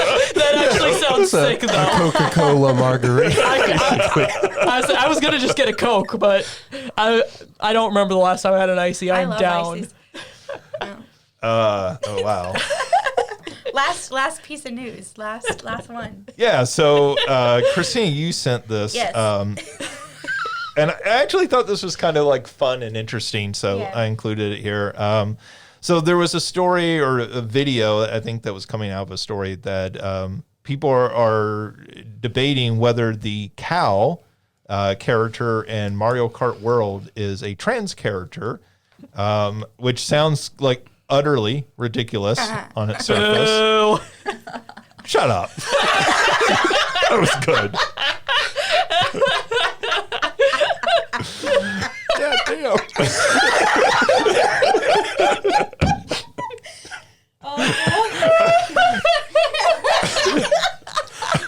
Hosting privilege. Yes, Justin, what would you like us to say on today's episode? Clap for the joke, Alicia. Clap for the joke. We are following our script close enough.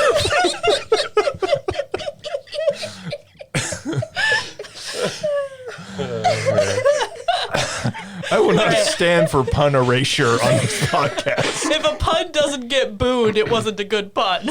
A good pun gets booed. Anyways, so the people point out that the cow character has udders as well as horns. So there are. Yes, and like a septum piercing. That is the one. Well, I that was really going to get to that. Yeah. So there are cows can female cows with their udders can actually grow horns. Like that actually happens. But septum piercing, that's like the new like blue hair lesbian feminist blah blah blah blah, which is not why I dye my hair, but I mean it helps. Like, but septum piercing has become one of those new like, I don't know, signifiers of being non-binary in particular, but that kind of falls under the trans umbrella.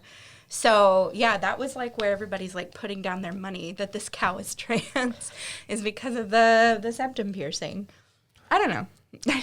You know, gotta respect the Mario franchise for always leading the way on transgender representation. I was about to say that's what they put, because Birdo, Yeah. like it falls under that category. And my thing is like, I don't know whether or not I can't ask the cow, so I don't know whether this cow is trans. But I think I love the fact that like trans folks can find themselves in a cow. In the game, Alicia, in the game. well, Baby steps. Yes, for people listening who maybe don't know, the character Birdo, when she was introduced in Super Mario Brothers 2, the instruction manual described Birdo as a male who thinks that she's a woman or wants to be a woman, and wore like ribbons on her and everything, right? So like at a time when that term trans did not get used like in the way that it does today, right? Like Nintendo was talking about having a trans character. That's not the only trans representation in video games. No. Like there's another famous example is the character of Poison out of the Final Fight series. What isn't the main character of Celeste? Madeline, yeah. Madeline Yeah. is trans. So, you know, like games have done this historically in the past. It is often sort of a wink, you know, in a way. Like one of the examples I always give to students is the Maltese Falcon. You know, Pierre Lorry's character is meant to be gay, and the way that they represent that in the film is when he smells his handkerchief, he says, "Oh, it smells like lavender." Yep. Right? Which is, you were talking about coded language, coded like sort of ideas. That was something that at the time the straight audience would have went straight over their head. Yep. Or under the radar, or whatever direction you want. They would have missed it. And so I think this is kind of interesting because this is not necessarily like calling it out in the instructions or anything, but it is calling this out through the design of the character, right? And the septum piercing, like which you pointed out, which was, you know, something I still associate with like punk in the 80s. Yeah. And it's not something I necessarily associate with being non-binary. So that was kind of like new and interesting to me. And I just think it's weird that like the line between like things that were coded punk in like 80s and 90s, how that has become non-binary. So like dyeing of hair and septum piercings and certain ways to wear your clothing and stuff like that. But like I said, I don't know. Like I just think it's cool that they, even whether or not that was the intention of the developers, the fact that everyone can find themselves in these games, I think is really, really great and something that's important in these types of games. One of the things I point out to students is that video games have traditionally been a very male-dominated hobby, right? Even though there were always women playing video games, that men have far more dominated, at least the discourse, right? Yeah. And those characters of Poison and Birdo, people have traditionally been very passionate about protecting that aspect of them. Yeah. Even though a lot of those male players may not be in their normal everyday life super inclusive or progressive, they have, because that was the way those characters were introduced, right? Like it's prospect theory. I also know media theory. With like a lot of the work that I do, a lot of trans women like start exploring those gendered presentations because before they come out, they're playing video games because it's a male, dominated thing, and then their avatar is a woman or has feminine features and stuff. That's a lot of the research that I've seen is talking about, particularly trans youth, Yes. playing games and choosing the female avatar or the male avatar to match their gender identity rather than their assigned at birth. Exactly. And it's like people don't question that because you're just playing as that character, but for them it becomes a way to test out and affirm who they are. Absolutely. And that's something that a lot of people have historically done with online games, right? Like even people who may not classify themselves as non-binary or trans, like will play as a different gender because it's one of those opportunities to sort of like explore and play with that, right? In a very like sort of safe way, right? Like it's one thing to put on a dress and go out in public. It's another thing to play as a female character in this online game. So like I can kind of see why people, like I remember with Birdo as a kid reading that and going, oh, that's kind of fun. Like Birdo like has a personality. Like you read the other characters and there's nothing like kind of memorable about them. And like that was memorable about Birdo, right? Like more than being upsetting or anything. It was just kind of like, oh, that's kind of interesting. I don't think I found out about poison until much later because that's not front and center in the game. But yeah, that's interesting. So thanks for sending that along because it's always cool to like see those sorts of avenues, how people are talking about games. All right, that does it for the news. So let's move on to our big question. Derek from Kentucky returns with another big question for us. So thank you, Derek. The big question that he sent in is he's curious if any of the panel has ever played a game that legitimately and significantly offended them for a reason other than the game being bad or horrible. So basically, has a game ever legitimately offended you for some reason other than just its bad quality? I thought about this question, like, because I'm just like, maybe I'm just not easily offended. Because I talked about poop monsters and serial killers and showering with your dad, like as games on here. And I was like, maybe Harry Potter, but that's not necessarily the game itself. That's like the media surrounding. The creator of Harry Potter. And I haven't even played that game. It's more of like I won't play that game because of. So I haven't. And I say it like that because I think I could, but I haven't so far. Right. Yeah, I think nothing really comes to mind. There might be moments where I'd be like, oh, yikes. But, nothing that I'm like, that comes to me as like I like had to sit and like stew over how upset I was, or thinking if there was, it'd be like, oh, the villain said this villainous thing that I'm like, that they're the villain. Like, so I can't think of anything that like was. Are you thinking of Metal Gear Revengeance, and when the villain at the end goes, I am going to make America great again? That's not what I'm thinking of. It's more terrifying than offensive because it's true. No, I'm just thinking about a game where like that was like out of ignorance did something that was like they thought they were being funny or clever or this or that. I'm like, again, I think I would just more, I don't know, sum that up as like a yikes, but I'm not gonna. I was even trying to think of like maybe depictions of characters that were just really off color. There are definitely some like within the Persona series in particular, like, the ways that they've handled like trans characters is like not the best. And so I think but even then I'm just like, yikes. But I don't know if I've been like significantly offended by anything that I can think of, again, off the top of my head. Yeah, so I feel like like you said, there are times when I've like looked at certain characters and been like, yikes. But like when I think of like games that are offensive, I usually don't play those. Like I read an article a couple weeks ago. I think, did you send this in the group chat, Justin? Of like there was a Steam game that the article wouldn't name, but it was like the main character is supposed to go around like essaying people and Yeah. all Yeah. that, and I'm like that I missed that. There That game is- got pulled in the UK. There is Yeah. that Japanese game that like you go around like trying to like peek up girls' skirts Right. and stuff Yeah. like Yeah. that.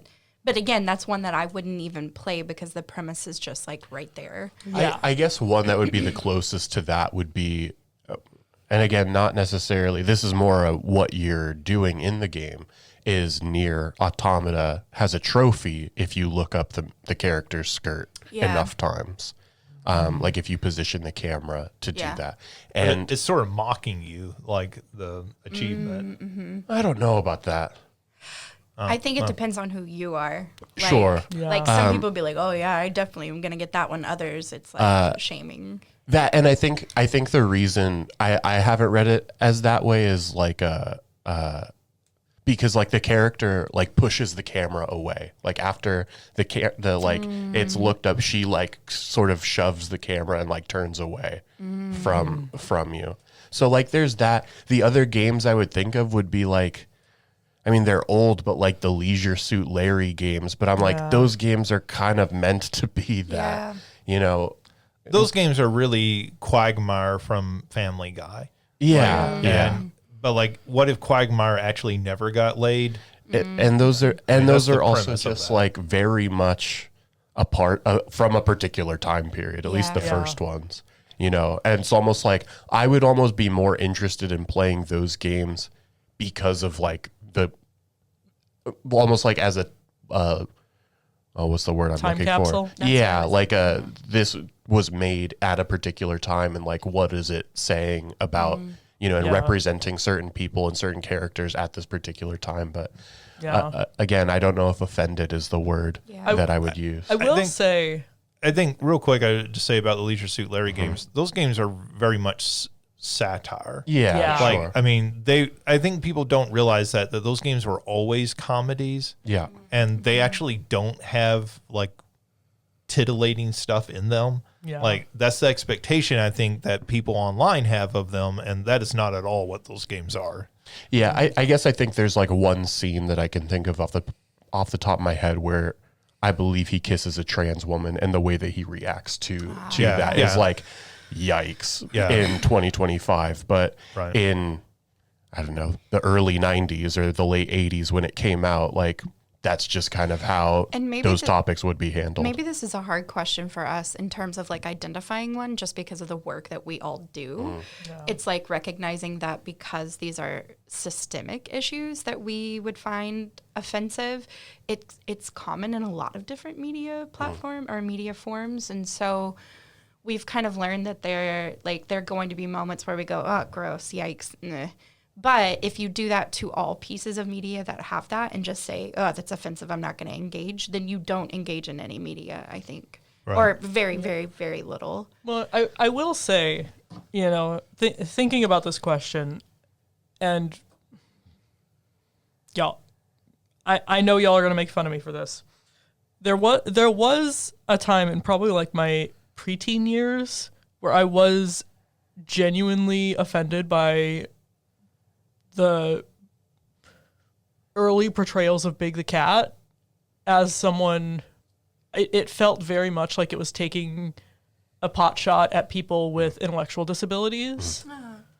I would make fun of you for that. Oh, that's interesting because I actually thought you were going to say about his weight. Yeah, I did Right, too. because he's Big the Cat, and Oh. like they were making fun of like No, people being overweight. I very much, like I said, like early preteen years, there was a time where I felt very, and then probably when I hit like 15, 16, I realized I was like, you know, maybe they are portraying him as someone with intellectual disability, but he's someone with a supportive Yeah. community. He's someone who knows what he loves doing, and so like it actually is a positive portrayal of what.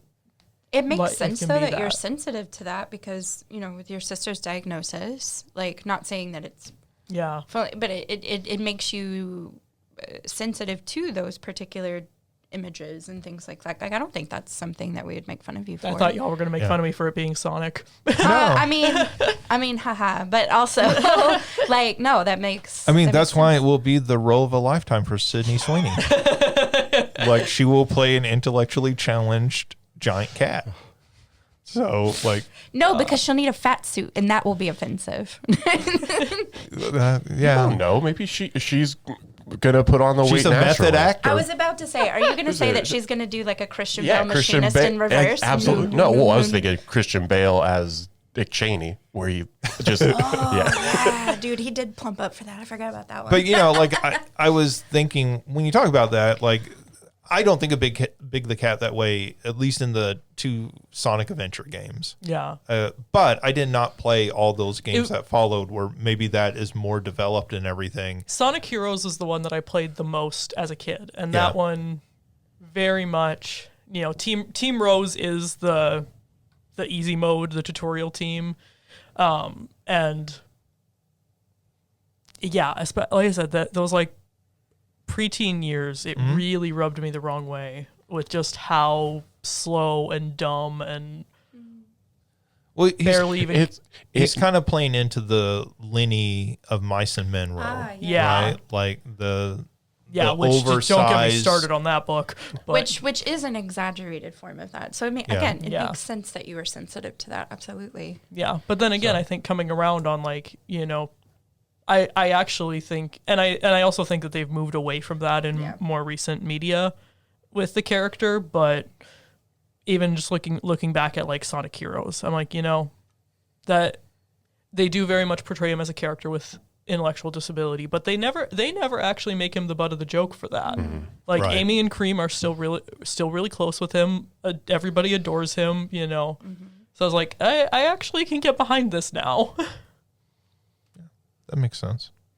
I wrote down a few, though I don't know that I was ever offended, in quotation marks, because I feel like Christina, that it's difficult to offend me about something. Like, sometimes I think things are in bad taste. Yes. But, like, am I personally offended? So, like, these are probably things that I'm more, like, kind of in bad taste. So, like, historically, like, one of the ones I talk to students about is a game called Custer's Last Stand on the Atari 2600, which was a game made by a pornography film company that wanted to get into video games. And the goal of it is you have to rescue an Indian woman that's been tied to a pole. And so you have to cross the screen and avoid arrows that are being shot at you. And when you get to the other side of the screen, you have sex with the woman still tied to the pole. Oh, Jesus. Holy moly. And this is like animated on the screen. And so, like, that's a Okay. that's a very, like, I feel like that game is historically kind of interesting because it came out on the Atari 2600. Games like that today would come out on Steam, or they would come out on itch.io or someplace like that, and would not get any attention, right? The whole reason that game gets attention is sort of like the historical background, and that it actually came out on the 2600 because there were no, like, safeguards to protect. So there's a few other here that I wrote down. The Postal games, I played the first Postal game. Those were computer games that were meant to try to get shock value.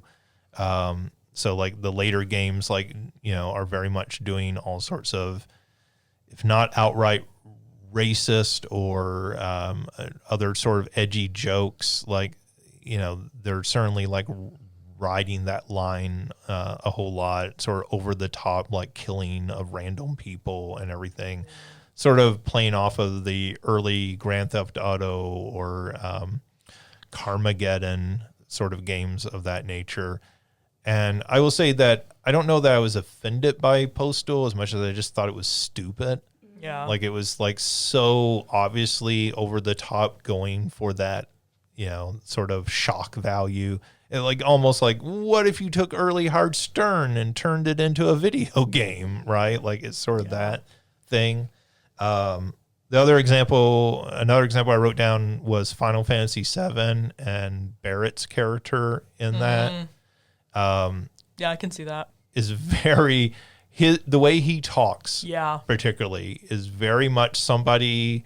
A Japanese writer who has only ever watched like clips of Mr. T, and that is their only encounter with a black person ever. Yeah, I can see that. And I remember playing that game. I was in high school when that game came out, and I remember playing it and just thinking, this is like bad. Like, this is like really, like by that point, I feel like film and television had moved on from those sorts of characterizations, right? Yeah. And it really felt like, and I know there are lots of examples of this with Japanese games where the Japanese culture just didn't understand something. Yes. Yeah. And they tried to include it without actually understanding what they were doing. For sure. Not that American culture hasn't done exactly yeah. the same thing. So I included that, though I don't know that I was offended. I think I just at the time was like, this is bad, right? Like, and the last one I wrote down, I have not actually played this game, but I think it's kind of interesting from a historical perspective, and that's the Guy game. So there's other reasons to be offended by that game. What is that? So the Guy game was a PlayStation 2 game that came out. I guess it came out on PlayStation 2 and Xbox. It is a trivia game. It kind of came out at the height of the Girls Gone Wild sort of thing. So it is very much like, what if we made a trivia game with Girls Gone Wild? And if you answered the trivia questions, we'll have the girls take off their bikini tops. So like, that's just kind of like that's kinda crude icky. of that era. But I was going to say, that's very much that era. Like, But- I'm not trying to give excuses to it, but Right. it gets worse. Yeah. So that game you cannot buy anywhere anymore because one of the women that appeared in that game was actually not 18 at the time, and she signed a contract. The game actually later got pulled from shelves because she was not 18. She was not legally able to sign a contract. The actual legal case does not address the fact that her being under 18 would make that child pornography. yeah. So that game, like, I don't think it can be listed on eBay. Most game stores will not resell copies of it because there is this big question of, if you sell a copy of that game, are you Yeah. Are you distributing? are you trafficking child pornography?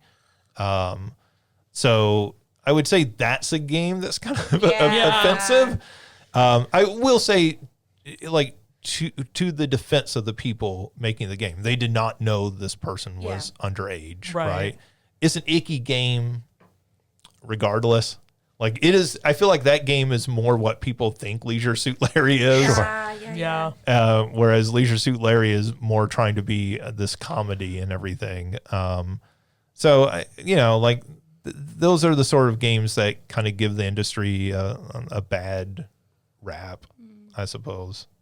We could probably throw in the Dead or Alive Extreme Beach Volleyball games in that too. Like, Yeah. I don't know that I'm offended as much as I'm like, this is kind of icky. It's so dumb.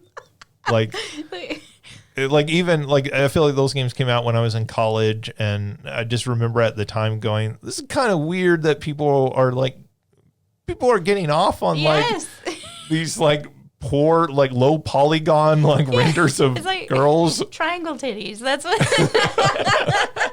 No good physics. Like, Yeah, like this exaggerated like balloons bouncing up and down. Like, it was just one of those things. Like, it wasn't so much offensive as it was like, oh, this is like, maybe I'm offended because I'm getting associated with this because this is my hobby, yeah. right? Yeah. Like, and this is so stupid. Like, but yeah, I think really there's nothing that's ever like offended me personally.